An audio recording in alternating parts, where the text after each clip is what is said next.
إن الحمد لله نحمده ونستعينه ونستغفره ونعوذ بالله من شرور أنفسنا ومن سيئات أعمالنا من يهده الله فلا مضل له ومن يضلله فلا هادي له وأشهد أن لا إله إلا الله وحده لا شريك له وأشهد أن محمدا عبده ورسوله أما بعد فإن خير الحديث كتاب الله وخير الهدي هدي محمد صلى الله عليه وسلم وشر الأمور محدثاتها وكل محدثة بدعة وكل بدعة ضلالة وكل ضلالة في النار. فأعوذ بالله السميع العليم من الشيطان الرجيم. بسم الله الرحمن الرحيم. قاف والقرآن المجيد بل عجبوا أن جاءهم منذر منهم فقال الكافرون هذا شيء عجيب أئذا متنا وكنا ترابا ذلك رجع بعيد قد علمنا ما تنقص الأرض منهم وعندنا كتاب حفيظ بل كذبوا بالحق لما جاءهم فهم في أمر مريج. يا أيها الذين آمنوا اتقوا الله حق تقاته ولا تموتن إلا وأنتم مسلمون. يا أيها الناس اتقوا ربكم الذي خلقكم من نفس واحدة وخلق منها زوجها وبث منهما رجالا كثيرا ونساء واتقوا الله الذي تساءلون به والأرحام إن الله كان عليكم رقيبا. يا أيها الذين آمنوا اتقوا الله وقولوا قولا سديدا يصلح لكم أعمالكم ويغفر لكم ذنوبكم ومن يطع الله ورسوله فقد فاز فوزا عظیما. محترم حاضرین، ہر طرح کی تعریف و توصیف، عزت و بڑائی اس اللہ رب العالمین کے لیے لائق اور زیبا ہے جو سارے جہان کا اکیلا خالق ہے، مالک ہے، حاکم ہے. درود و سلام نازل ہوں اللہ کے تمام نبیوں پر، خصوصاً آخری نبی حضرت محمد مصطفیٰ صلی اللہ علیہ وسلم پر. محترم حاضرین، جس مہینے سے ہم گزر رہے ہیں یہ رجب کا مہینہ ہے، اور رجب کے مہینے کی اسلام میں بڑی فضیلت ہے، اور بہت سارے لوگوں نے اس مہینے میں بدعات و خرافات کو انجام دینا شروع کر دیا. آج کے خطبے میں آپ کو ماہ رجب کی کچھ فضائل اور اس کے اندر ہونے والی بدعات و خرافات کی طرف توجہ دلاؤں گا. اللہ سے دعا ہے کہ اللہ رب العالمین جو باتیں صحیح اور درست ہیں ہمیں اپنانے کی اور عمل کرنے کی توفیق عنایت فرمائے. جو باتیں غلط ہیں، حرام ہیں، اللہ تبارک و تعالی ہم سب کو اس سے اجتناب کرنے کی، بچنے کی توفیق عنایت فرمائے. اللہ تعالیٰ نے کل 12 مہینے بنائے ہیں، اور 12 مہینوں میں 4 مہینے حرمت والے ہیں. اللہ تعالیٰ نے سورہ توبہ میں فرمایا ان عدت الشہور عند اللہ 12 شہرا، بے شک مہینوں کی گنتی اللہ کے نزدیک 12 ہے. فی کتاب اللہ، اللہ کی کتاب میں یہ بات موجود ہے. یوم خلق السماوات والارض، یہ 12 مہینے اس وقت سے ہیں جب اللہ تعالیٰ نے آسمانوں کو پیدا کیا اور زمین کو پیدا کیا. منہا 4 حرم، یہ 12 مہینوں میں 4 مہینے حرمت والے ہیں. ذالک الدین القیم، یہی مضبوط دین ہے. فلا تظلموا فیہن انفسکم، ان 4 مہینوں میں تم اپنے نفس پر ظلم نہ کیا کرو. یہ سورہ توبہ کی آیت ہے. اللہ تعالیٰ نے اس میں واضح لفظوں میں فرمایا کہ مہینوں کی گنتی 12 ہے، اور آج سے نہیں ہے، جب سے زمین اور آسمان ہے اسی وقت سے ہے۔ ہر مذہب میں 12 مہینے پائے جاتے ہیں، لیکن اسلامی تاریخ کے جو 12 مہینے ہیں، محرم، صفر، ربیع الاول، ربیع الثانی، جمادی الاول، جمادی الثانی، رجب، شعبان، رمضان، شوال، ذی القعدہ، ذی الحجہ، یہ 12 مہینے۔ اللہ تعالیٰ نے فرمایا منہا اربعۃ حرم، ان 12 مہینوں میں سے 4 مہینے حرمت والے ہیں، یعنی ان مہینوں کی تعظیم کی جائے گی، ان مہینوں کا احترام کیا جائے گا، ان مہینوں میں اپنے نفس پر ظلم نہیں کیا جائے گا۔ تمام مہینوں کا احترام کرنا اور ظلم کرنا یہ ضروری ہے، لیکن یہ 4 مہینے میں خصوصی طور پر اپنے نفس پر ظلم کرنے سے بچنا چاہیے۔ یہی مضبوط دین ہے۔ معلوم یہ ہوا کہ جو 4 مہینے کی حرمت کو نہیں مانتا، ان 4 مہینوں کی تعظیم نہیں کرتا، ان 4 مہینوں میں اپنے آپ کو گناہوں سے بچاتا نہیں ہے، وہ مضبوط دین کو نہیں پکڑے ہوئے۔ وہ 4 مہینے کون کون سے ہیں؟ صحیح بخاری کی حدیث ہے، حضرت ابو بکر رضی اللہ تعالیٰ عنہ حدیث کے راوی ہیں، اللہ کے نبی صلی اللہ علیہ وسلم نے فرمایا کہ اللہ تعالیٰ نے 12 مہینے بنائے ہیں۔ کب سے؟ جب سے زمین اور آسمان ہے تب سے یہ 12 مہینے ہیں۔ آپ نے بھی فرمایا اس میں 4 مہینے حرمت والے ہیں، ثلاث متواترات، تو اس میں سے 3 جو ہیں وہ پے در پے ہیں، یعنی ذی القعدہ، ذی الحجہ، محرم، یہ 3 پے در پے ہیں، اور ایک جو ہے وہ جمادی الثانی اور شعبان کے درمیان آتا ہے۔ جمادی الثانی گزر گیا، شعبان آنے والا ہے۔ جمادی الثانی اور شعبان کے بیچ میں کون سا مہینہ ہے؟ رجب کا مہینہ۔ تو اللہ کے نبی صلی اللہ علیہ وسلم نے قرآن مجید کی اس آیت کی تشریح اس حدیث میں کر دی کہ وہ 4 مہینے حرمت والے کون کون ہیں؟ ذی القعدہ، ذی الحجہ، محرم اور رجب۔ ان 4 مہینوں کی تعظیم کرنا بہت سارے مسلمانوں کو معلوم ہی نہیں ہے کہ یہ 4 مہینے عظمت کے ہیں۔ اگر کسی سے پوچھا جائے تو کہیں کہ سب سے اچھا مہینہ رمضان کا مہینہ ہے، رمضان میں ہم روزہ رکھتے ہیں، رمضان میں ہم تراویح پڑھتے ہیں، رمضان ختم ہونے کے بعد ہم عید مناتے ہیں۔ الحمدللہ رمضان کے مہینے کی اہمیت اپنی جگہ پہ ہے، لیکن 4 مہینے جو حرمت والے ہیں ان حرمت والے مہینوں میں سے رمضان کا مہینہ نہیں ہے۔ حرمت والے مہینے الگ ہیں۔ عرب لوگ اس مہینے کی تعظیم کرتے تھے، اگر کبھی جنگ کرنے کی ضرورت پڑتی تو جنگ کو روک دیتے تھے۔ اللہ تبارک و تعالیٰ نے قرآن مجید میں سورہ بقرہ کے اندر اس کی وضاحت فرمائی ہے، یسألونک عن الشہر الحرام قتال فیہ، اے نبی یہ عرب کے لوگ آپ سے پوچھتے ہیں کہ حرمت والے مہینوں میں قتل و خون کرنا، جنگ کرنا کیا جائز ہے؟ قل آپ کہہ دیجئے قتال فیہ کبیر، ان مہینوں میں جنگ و جدال کرنا بہت بڑا گناہ۔ بہت سارے مسلمانوں کو معلوم ہی نہیں ہے۔ تو ذی القعدہ، ذی الحجہ، محرم اور رجب، یہ 4 مہینوں میں قتل و خون کرنا، جنگ کرنا یہ حرام ہے۔ عرب کے لوگ ان کا احترام کرتے تھے، کبھی اگر ضرورت پڑ جائے جنگ کرنے کی تو کہتے تھے نہیں بھائی ابھی حرمت کے مہینے چل رہے ہیں، یہ مہینہ ختم ہونے کے بعد پھر دیکھیں گے۔ اللہ اکبر۔ زمانے جاہلیت کے لوگ ان مہینوں کا احترام کرتے تھے، اسلام آنے کے بعد بھی ان مہینوں کی حرمت کو باقی رکھا گیا ہے۔ آج کے اس خطبے کا مطلب یہ ہے، مقصد یہ ہے کہ بہت سارے مسلمان ان باتوں کو نہیں جانتے۔ ان 4 مہینوں میں قتل و خون کرنا، جنگ و جدال کرنا، اپنے نفس پر ظلم کرنا جائز نہیں ہے۔ تمام مہینوں کی میں جنگ و جدال کرنا، قتل و قتال کرنا، ظلم کرنا، اس سے بچنا چاہیے، لیکن اگر ان مہینوں میں کوئی قتل و خون کرتا ہے، جنگ کرتا ہے، اپنے نفس پر ظلم کرتا ہے تو اس کا گناہ کئی گنا زیادہ بڑھ جاتا ہے۔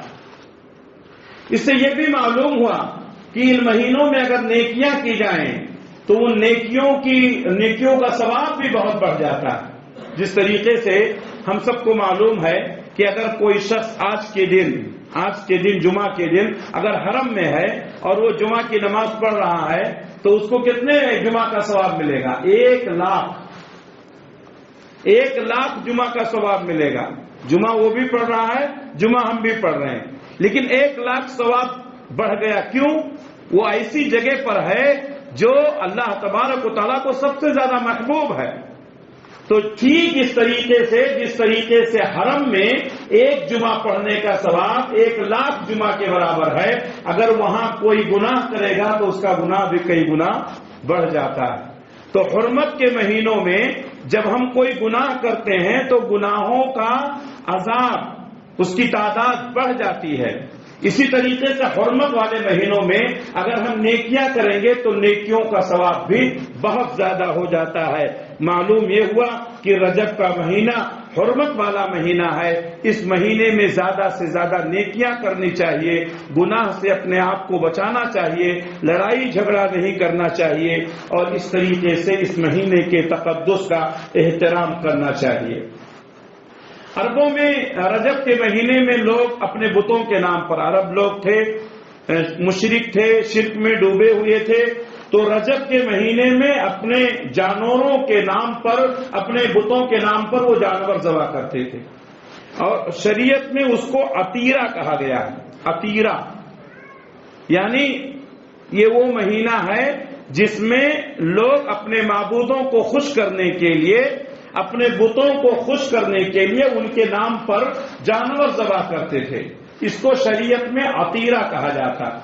اللہ کے نبی صلی اللہ علیہ وسلم کی ایک حدیث ہے، صحیح بخاری صحیح مسلم کی، حضرت ابو ہریرہ رضی اللہ تعالیٰ عنہ حدیث کے راوی ہیں، کہتے ہیں نبی نے فرمایا لا فرع ولا عطیرہ، اسلام میں فرع نہیں ہے اور نہ عطیرہ ہے.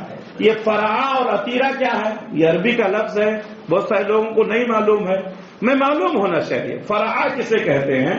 فرع کہتے ہیں کسی بھی جانور کے پہلے بچے کو اپنے بتوں کو خوش کرنے کے لیے، اپنی دیوی دیوتاؤں کو خوش کرنے کے لیے ان کے نام پر بلیدان کرنا. مثال کے طور پر اونٹنی نے پہلا بچہ جنا تو کہتے ہیں یہ پہلا بچہ ہے، یہ معبود کے نام پر ذبح کر دو. گائے کا پہلا بچہ ہوا، اپنے بتوں کو خوش کرنے کے لیے اس کے نام پر ذبح کر دو. بکری کا پہلا بچہ ہوا، اپنے معبودوں کو خوش کرنے کے لیے، بتوں کو خوش کرنے کے لیے اس کو ذبح کر دو. اس کو کیا کہتے ہیں؟ فرع کہتے ہیں. عطیرہ کسے کہتے ہیں؟ رجب کے مہینے میں اپنے دیوی دیوتاؤں کو خوش کرنے کے لیے جو بلیدان دیا جاتا تھا، جو قربانیاں دی جاتی تھی، اس کو کیا کہا جاتا ہے؟ عطیرہ کہا جاتا ہے. ہمارے نبی نے فرمایا لا فرع ولا عطیرہ، اسلام میں نہ کوئی فرع ہے نہ عطیرہ ہے. آج بھی مسلمانوں کا ایک بڑا طبقہ رجب کے ان مہینوں میں اور دوسرے مہینوں میں وہ کام جو مشرکین کیا کرتے تھے، مسلمانوں کا بھی ایک طبقہ کر رہا. جس طریقے سے مشرکین اپنے بتوں کو خوش کرنے کے لیے، اپنے دیوی دیوتاؤں کو خوش کرنے کے لیے ان کے نام پر نظر و نیاز کرتے تھے، جانور کا بلیدان دیتے تھے، قربان کرتے تھے، نظر و نیاز کو پوری کرتے تھے، مسلمانوں کا ایک بڑا طبقہ آج بھی اپنے بزرگوں کو، اپنے ولیوں کو، اپنے پیروں کو خوش کرنے کے لیے ان کے نام پر جانور ذبح کرتا ہے. ہوتا ہے کہ نہیں؟ یہ اپنے نفس پر ظلم ہے. ہم اللہ والے ہیں، ہم قرآن والے ہیں، ہم اسلام والے ہیں.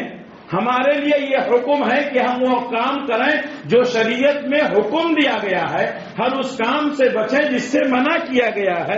پیارے نبی نے فرمایا لا فرع ولا عطیرہ، فرع اور عطیرہ کی کوئی حیثیت نہیں ہے. مسلمانوں کا ایک بڑا طبقہ ہے، اگر گائے نے، اونٹ نے، بکری نے پہلا بچہ جنا تو یہ کہتے ہیں یہ ہمارے پیر کے نام پر ہے، یہ ہمارے پیر کے نام پر ہے، یہ ہمارے بزرگ کے نام پر ہے. بمبئی میں ہمارے محلے میں ایک شخص رہتا تھا، کبھی قربانی کی توفیق نہیں ہوتی تھی، لیکن وہ اپنے بزرگوں کے نام پر 2 بکرے ہمیشہ پال کر رکھتا تھا. کبھی کبھی ہم لوگ اس کو بتاتے کہ بھئی بزرگوں کے نام پر یہ جو بکرے پالتا ہے اور 11 کو ذبح کرتا ہے، شریعت میں حرام ہے، لیکن عقیدت اتنی مضبوط ہوتی ہے لوگوں کے اندر، شرک میں اتنے ڈوبے ہوئے ہوتے ہیں، وہ ان باتوں کو برا جانتا تھا، بلکہ جھگڑا کرنے کے لیے تیار ہو جاتا، کبھی قربانی نہیں کرتا، لیکن 11 کے 2 بکرے ضرور ذبح کرتا تھا۔ سوچئے مسلمان کہاں چلے گئے؟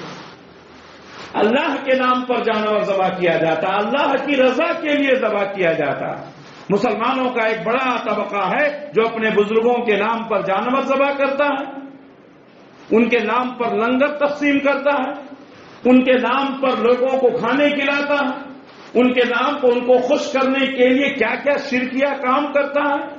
اللہ کے نبی صلی اللہ علیہ وسلم نے فرمایا لا فرع ولا وطیرتا، نہ فرع ہے نہ وطیرہ ہے۔ اسی طریقے سے اللہ تبارک و تعالیٰ نے سورہ مائدہ کے اندر فرمایا حرمت علیکم المیتۃ والدم ولحم الخنزیر وما اہل لغیر اللہ بہ، اللہ تعالیٰ نے تمہارے اوپر حرام کر دیا ہے کیا؟ المیتہ، میتہ کسے کہتے ہیں؟ میتہ مانے مردہ، جو جانور ہم کھاتے ہیں، جن جانوروں کا کھانا صحیح اور درست ہے، حلال اور جائز ہے، وہ جانور اگر ذبح کرنے سے پہلے مر گیا تو وہ مردہ ہو گیا، اس کو نہیں کھا سکتے ہیں۔ ہم بیل کھاتے ہیں، ذبح کرنے سے پہلے اگر بیل مر گیا تو اس کا گوشت نہیں کھا سکتے ہیں، حرام ہے۔ اونٹ ہے، ذبح کرنے سے پہلے مر گیا، اس کا گوشت نہیں کھا سکتے ہیں۔ بکرا ہے، مرغا ہے، ذبح کرنے سے پہلے مر گیا، مردہ ہو گیا، اس کا گوشت نہیں کھا سکتے۔ حرمت علیکم المیتۃ، تمہارے اوپر حرام کر دیا گیا ہے مردار، والدم اور خون، خون کسے کہتے ہیں؟ بہتا ہوا خون۔ یہ جو ہم جانور ذبح کرتے ہیں وہ خون جو بہتا ہے اس کو نہیں پی سکتے ہیں، حرام ہے۔ آپ دیکھیں گے غیر مسلمین جو کہتے ہیں کہ جیو کو ذبح نہیں کرنا چاہیے، وہ لوگ کیا کرتے ہیں؟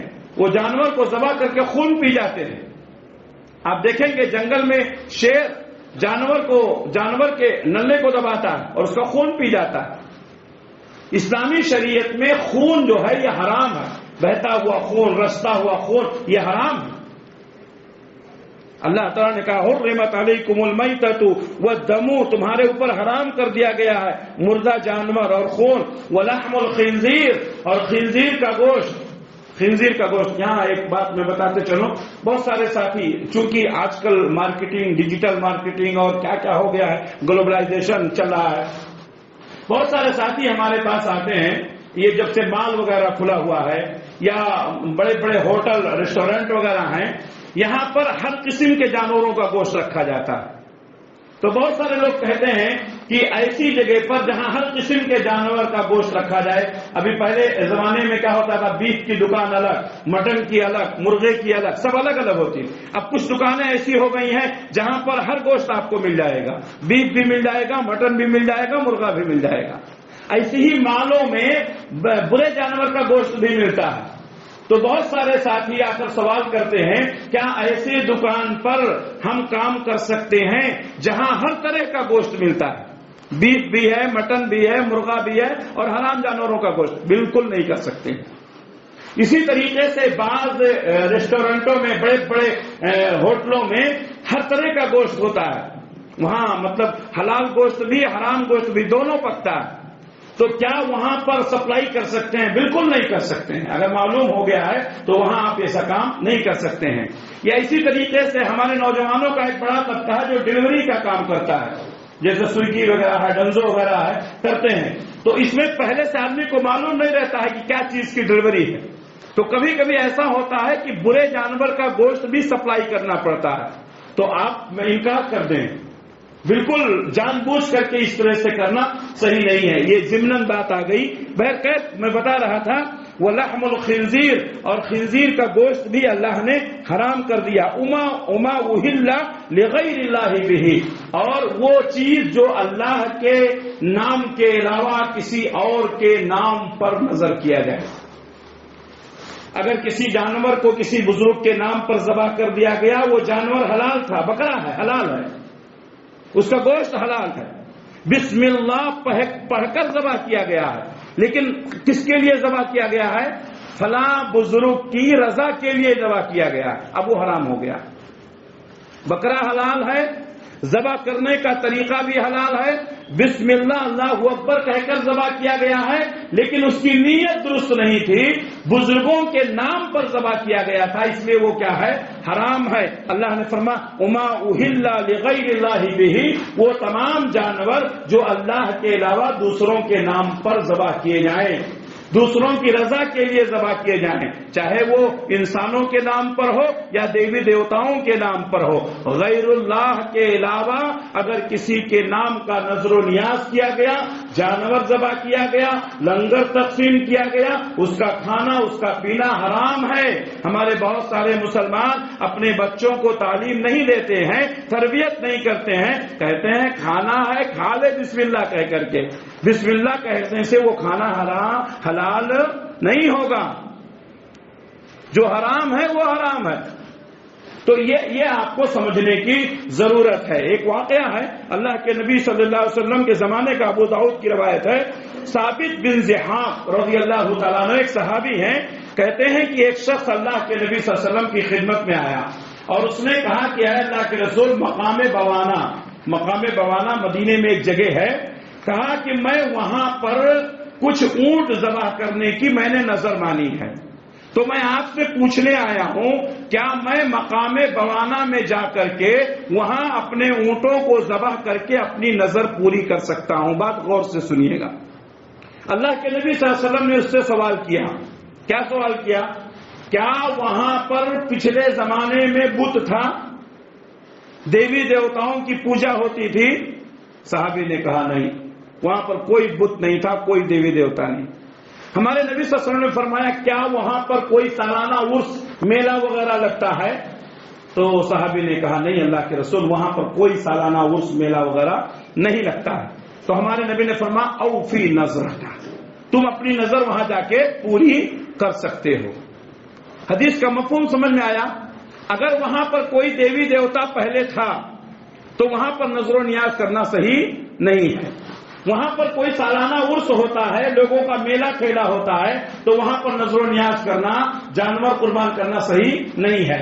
اب جو مسلمان یہاں جا کر وہاں جا کر وہاں جا کر جانور ذبح کرتے ہیں فلاں نام پر، فلاں کو خوش کرنے کے لیے، یہ جائز ہو سکتا ہے کیا؟ حرام ہے، حرام ہے۔ شریعت نے ایسی چیزوں کو حرام قرار دیا ہے، اس لیے ہمیں ان چیزوں سے بچنا چاہیے۔ مسلمانوں کا ایک بہت بڑا طبقہ ہے جو اللہ سے زیادہ اپنے بزرگوں کو راضی کرنے کے لیے، خوش کرنے کے لیے دن رات محنتیں کرتا ہے۔ آپ کو میں بتاؤں، بہت سارے مسلمان ہیں جن کو توفیق نہیں ہوتی ہے کہ اللہ کے گھر میں آئیں، نماز پڑھیں، سجدہ کریں، روئیں، گر گڑائیں، اللہ سے توبہ کریں، نہیں توفیق ہوتی ہے، لیکن مزاروں میں جا کر کے، درگاہوں پہ جا کر کے ایسا روتے ہیں، ایسا تڑپتے ہیں، اللہ علمان والحفیظ، اللہ کے گھر میں آؤ۔ وہ مزار میں جا کر کے ایک انسان جو مرحوم ہو گیا ہے، مر چکا ہے، وہاں جا کر کے، وہاں تو جانا ہی صحیح نہیں ہے، پھر وہاں جا کر کے رونا، تڑپنا، سجدے کرنا، نظر و نیاز کرنا، یہ کیسے جائز ہو سکتا ہے؟ تو مسلمانوں کا ایک بڑا طبقہ ہے جو اس طرح کے غلط کام کرتا ہے۔ ہمیں چاہیے کہ ہم توبہ کریں۔ میرے بھائیوں، بتانے کا مقصد یہ ہے کہ ہم اپنی اصلاح کر لیں۔ ہمارے اندر اگر ایسے گناہ ہیں، ایسی غلطیاں ہیں، تو ہمیں اس کی اصلاح کی ضرورت ہے۔ اس سے معلوم ہوا کہ ماہ رجب کی بڑی فضیلتیں ہیں، جیسا کہ میں نے بیان کیا، لیکن افسوس مسلمانوں نے ہر مہینے میں کچھ نہ کچھ بدعتیں داخل کر دی ہیں۔ رجب کے مہینے میں بھی بہت ساری بدعتیں لوگوں نے داخل کر دی ہیں، جبکہ یہ مہینہ بہت ہی محترم مہینہ ہے، اور صحابہ کرام اس مہینے کا احترام کرتے تھے۔ عرب کے لوگ جو جاہل تھے اسلام سے پہلے، وہ لوگ بھی اس کا احترام کرتے تھے۔ اسلام آنے کے بعد مسلمان اس کا احترام کرتے تھے۔ مسلمانوں کے مقابل میں جو مشرکین تھے وہ بھی ان مہینوں کا احترام کرتے تھے۔ اللہ کے نبی صلی اللہ علیہ وسلم کو خطرہ محسوس ہوا کہ کہیں ایسا نہ ہو آگے چل کر کے میری امت گمراہ ہو جائے۔ آپ صلی اللہ علیہ وسلم جتنے خطبے دیتے تھے، آپ کا پورا خطبہ اٹھا کر دیکھ لیجئے، آپ صلی اللہ علیہ وسلم کہتے تھے اما بعد فإن خیر الحدیث کتاب اللہ، اما بعد فإن خیر الحدیث کتاب اللہ، سب سے بہترین بات اللہ کی کتاب ہے. وہ خیر الہدی ہدی محمد صلی اللہ علیہ وسلم، اور سب سے بہترین طریقہ محمد رسول اللہ صلی اللہ علیہ وسلم کا طریقہ ہے. وہ شر الامور محدثاتها، اور سب سے برا کام کیا ہے؟ دین میں کوئی نئی چیز داخل کر دینا. دین میں کوئی نئی چیز داخل کر دینا یہ سب سے برا کام ہے. وہ کل بدعت ضلالہ، اور ہر بدعت یہ گمراہی ہے. دین میں جو نیا کام شروع کیا جائے، دین میں جو نئی چیز ایجاد کی جائے وہ بدعت ہے. وہ کل بدعت ضلالہ، ہر بدعت گمراہی ہے. وہ کل ضلالۃ فی النار، اور ہر گمراہی انسان کو کہاں لے جاتی ہے؟ جہنم کی طرف لے جاتی ہے. آج مسلمان کتنا بدعتوں میں پڑ گئے ہیں. یہ مہینہ بھی بدعتوں سے بھرا ہوا. اس مہینے میں بہت ساری بدعتیں ہوتی ہیں. اس میں ایک بدعت ہوتی ہے صلاۃ الرغائب. افسوس ہوتا ہے یہ سب پڑھ کر کے کہ اس ترقی کے دور میں بھی مسلمانوں کا ایسا طبقہ ہے جو ان بدعات و خرافات پر عمل کرتا ہے، اور اس طرح کے نظریات آج بھی مسلمانوں میں پائے جاتے ہیں. میرے بھائیوں، صلاۃ الرغائب کر کے ایک بدعت ہے جو اس مہینے میں کی جاتی ہے. رجب کی پہلی جمعرات کو روزہ رکھنا. رجب کی پہلی جمعرات کو روزہ رکھنا. جمعہ کی رات میں مغرب اور عشاء کے درمیان 12 رکعت پڑھنا. ہر رکعت میں سورہ فاتحہ کے بعد 3 مرتبہ سورۃ القدر انا انزلناہ فی لیلۃ القدر، اور 12 مرتبہ سورہ اخلاص یعنی قل هو اللہ احد. نماز کے بعد 70 مرتبہ درود شریف پڑھنا.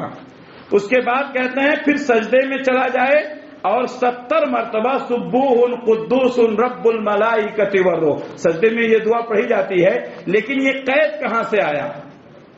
اتنی مرتبہ پڑھنا یہ قید کہاں سے آیا؟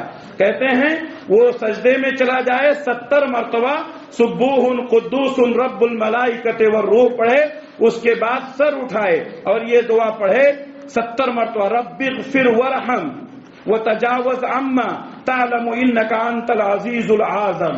اگر یہ دعا پڑھتا ہے پھر یہ دعا پڑھنے کے بعد پھر سجدے میں جائے اور پھر وہی حال کرے، اور اس کے بعد سجدے سے سر اٹھائے. اب سر اٹھانے کے بعد وہ دعا کرے، اس کو جو کچھ بھی مانگنا ہے وہ مانگے، اس کی مراد پوری کی جائے. کس نے کہا یہ؟ کیا نبی صلی اللہ علیہ وسلم سے یہ حدیث ثابت ہے؟ لوگوں نے گڑھ کر کے یہ حدیثیں بیان کی. ایک تو پہلے سے ہی لوگ ایمان سے دور ہیں، ایک تو پہلے سے ہی لوگ عمل نہیں کرتے ہیں. لوگوں کو ایسی باتیں بتا کر کے کہ ایک دن 12 رکعت پڑھ لو تمہارا کام ہو جائے گا، تمہارا بیڑا پار ہو جائے گا. ایسے بدعات و خرافات امت کے اندر لوگوں نے پیدا کیے ہیں. اسی طریقے سے رجب کے مہینے میں کچھ لوگ خصوصی طور پر روزوں کا اہتمام کرتے ہیں. رجب کے مہینے میں خصوصی طور پر روزوں کا اہتمام کرنا یہ کبھی بھی حدیث سے ثابت نہیں ہے. البتہ جو روزے ہمارے نبی رکھتے تھے ایام 20 کے 13، 14، 15 عربی تاریخ کے، آپ روزے رکھ سکتے ہیں. اسی طریقے سے اللہ کے نبی صلی اللہ علیہ وسلم کا طریقہ تھا کہ ہر جمعرات کو اور پیر کو روزہ رکھتے تھے، آپ وہ روزہ بھی رکھ سکتے ہیں. اس کے علاوہ رجب کے روزوں کی الگ سے کوئی فضیلت نہیں ہے جیسا کہ بہت سارے لوگ سمجھتے ہیں. اسی طریقے سے رجب کی 22 تاریخ کو ایک رسم پوری کی جاتی ہے جس کو رجب کے کنڈے کہتے ہیں. یہ رجب کے کنڈے کیا ہیں؟ یہ سب انڈیا میں پایا جاتا ہے، باہر ملکوں میں یہ سب نہیں ہے. اور انڈیا کے لوگوں کو دین کے نام پر بہت گمراہ کیا جاتا ہے. ہماری عوام اتنی بھولی بھالی ہے، اس کو دین کے نام پر جو بھی آتا ہے لوٹ کے چلا جاتا ہے.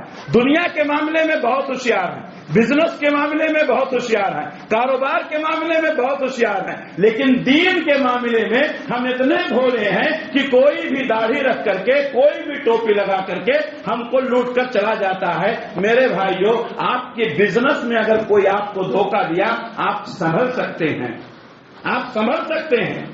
بہت ساری کمپنیوں نے فراڈ کیا، مسلمانوں کو حاشیے پر پہنچا دیا، لیکن الحمدللہ دھیرے دھیرے لوگ اپنے پیروں پر کھڑے ہو رہے ہیں کہ نہیں ہو رہے ہیں.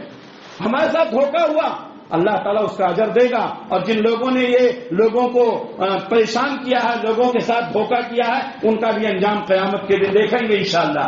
لیکن میرے بھائیوں، دین کے نام پر جو دھوکہ ہوتا ہے یہ بہت خطرناک ہوتا ہے. آج دین کے نام پر لوگوں کو دھوکہ دیا جاتا ہے. چہرے پر داڑھی ہے، سر پہ ٹوپی ہے، بہترین جبہ ہے، لوگوں کو گمراہ کرتے ہیں نبی کی محبت کے نام پر. لوگوں کی محبت کے نام پر، اہل بیت کی محبت کے نام پر، میرے بھائیوں دین کے نام پر جو گمراہ کرتے ہیں یہ دنیا کے سب سے بڑے گنڈے ہیں، لٹیرے ہیں۔ انہوں نے دین کے نام پر لوگوں کو گمراہ کیا، قیامت کے دن ان کا انجام بہت بھیانک ہوگا۔ رجب کے کنڈے، اس کی حقیقت کیا ہے؟ امام جعفر صادق رحمۃ اللہ علیہ، جو امام جعفر کے نام سے مشہور ہیں، امام جعفر صادق رحمۃ اللہ، ان کی طرف ایک غلط بات کی نسبت کی گئی۔ کیا نسبت کی گئی؟ کہ 22 رجب کو اگر میرے نام پر کوئی کنڈا بناتا ہے، تقسیم کرتا ہے، کھاتا ہے، کھلاتا ہے، تو وہ جو بھی اس کی مراد ہے، جو بھی دعا کرے گا وہ پوری ہو جائے گی، اور اگر پوری نہیں ہوئی تو قیامت کے دن میرا گریبان پکڑ لے گا۔ کس نے کہا؟ امام جعفر صادق نے یہ بات کہاں کہی ہے؟ یہ ہندوستان کے اندر لوگوں کو گمراہ کیوں؟ یہ پیروں کا شہر ہے، یہ ولیوں کا شہر ہے، یہ بزرگوں کا شہر ہے۔ یہاں کے لوگ پیر کے اللہ سے اتنا ڈرتے نہیں ہیں جتنا پیر سے ڈرتے ہیں۔ ایک آدمی ہر جمعرات کو کچھ نہ کچھ نظر و نیاز کرتا۔ میں پوچھا بھائی کیا کر رہا؟ کہا پیر کے نام پر، ہمارے بڑے بزرگ تھے ان کے نام پر کرتا، یہ سب انہی کی کر۔ میں بولا اللہ سے ڈرو۔ کہا اللہ سے نہیں، یہ ہمارے بزرگوں کا کرم ہے، آج جو کچھ بھی ہوں میں اپنے بزرگوں کی وجہ سے۔ یہ ہے ہماری حالت۔ کہاں چلے گئے؟ تو یہ رجب کے کنڈے جو امام جعفر صادق کے نام پر کیے جاتے ہیں، اس کی حقیقت کیا ہے میرے بھائیوں؟ حضرت امیر معاویہ رضی اللہ تعالیٰ عنہ، کاتب وحی، آج یزیدی اور حسینی کرتے ہیں نا، ہمیں یزید سے بھی محبت ہے، حسین سے بھی محبت، آپ جان لیجیے۔ ہم یزیدی بھی ہیں، حسینی بھی ہیں۔ لوگوں کو یزیدی اور حسینی میں تقسیم کر دیا گیا۔ کیا کرتے ہیں؟ امیر معاویہ رضی اللہ تعالیٰ عنہ کی شہادت 22 رجب کو ہوئی تھی، 22 رجب کو ہوئی تھی۔ امام جعفر کے نام پر رحمت اللہ علیہ کے نام پر یہ کنڈے بنا کر کے حقیقت میں کیا کر رہے ہیں؟ کیا امام جعفر کے نام پر کہتے ہیں میں نے امیر معاویہ کا کنڈا کیا۔ یہ ہے، یہ اصل ہے جو آپ کو سمجھنے کی ضرورت۔ کس طرح سے مسلمانوں کو دین کے نام پر گمراہ کیا جاتا ہے، اور صحابہ کرام کے تعلق سے ان کے دلوں میں کیسی نفرت بھری جاتی ہے۔ اس مہینے کے تعلق سے ایک اور بدعت ہے، وقت تھوڑی دیر میں اپنی بات ختم کر دیتا ہوں۔ 27ویں رجب جو آ رہی ہے، 27ویں رجب کو رات بھر لوگ عبادت کرتے ہیں، دل میں روزہ رکھتے ہیں۔ یہ 27ویں رجب کیا ہے؟ مسلمانوں کا عقیدہ ہے کہ 27ویں رجب کی رات میں اللہ کے نبی کو معراج ہوئی تھی۔ حالانکہ آپ کو معراج ہوئی تھی، اس کی حقیقت ہے، لیکن 27 رجب کی رات میں ہی ہوئی تھی، اس کی کوئی دلیل نہیں ہے، یہ بات مطلب اتھینٹک نہیں ہے۔ تو لوگ کیا کرتے ہیں؟ 27 رجب کی رات میں خوب عبادتیں کرتے ہیں اور دل میں روزہ رکھتے ہیں، اس عقیدے کے ساتھ کہ آج ہی کی رات میں نبی صلی اللہ علیہ وسلم کو معراج ہوئی تھی۔ جب میں یہاں بنگلور میں آئی، بہت ساری چیزیں ایسی ہیں جو علاقائی ہوتی ہیں، دوسری جگہوں پر نہیں۔ جب میں بنگلور میں آیا، آج سے 20 سال پہلے کی بات ہے، تو یہاں پر 27 رجب کو مظاہرے قرأت کے نام پر محفل جمع کی جاتی ہے، آج بھی بہت سارے لوگ کرتے ہیں۔ میں خوش ہوا، چلو اچھی بات ہے، قرأت کے نام پر لوگوں کو اکٹھا کیا جاتا ہے۔ 1 سال ہوا، 2 سال ہوا، میں نے غور کیا 27 رجب کو ہی کیوں رکھتے ہیں میرے بھائی؟ اسی لیے میں بتایا دین کے نام پر جو گمراہی ہے یہ بہت خطرناک ہے۔ آپ قرأت کا مظاہرہ رکھتے ہیں، دنیا بھر کے قراء کو بلاتے ہیں، قاریوں کو بلاتے ہیں، الحمدللہ ان کو انعامات دیتے ہیں، بہت اچھی بات ہے۔ 27 رجب کو ہی کیوں رکھتے ہیں؟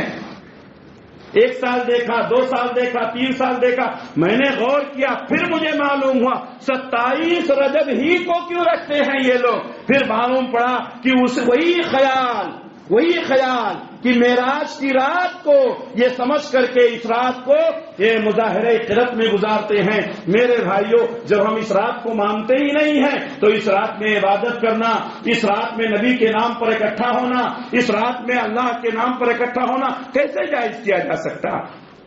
تو یہ ساری چیزیں ہیں جو دین کے نام پر گمراہ کی جاتی ہیں۔ میرے بھائیوں، میں آپ کو بتانا چاہتا ہوں، ہمیں دوسروں سے، سیاسی لوگوں سے، دوسرے لوگوں سے ہماری جان کو خطرہ ہو سکتا ہے، ہماری تجارت کو خطرہ ہو سکتا ہے، ہمارے گھر، ہماری دکانوں کو خطرہ ہو سکتا ہے۔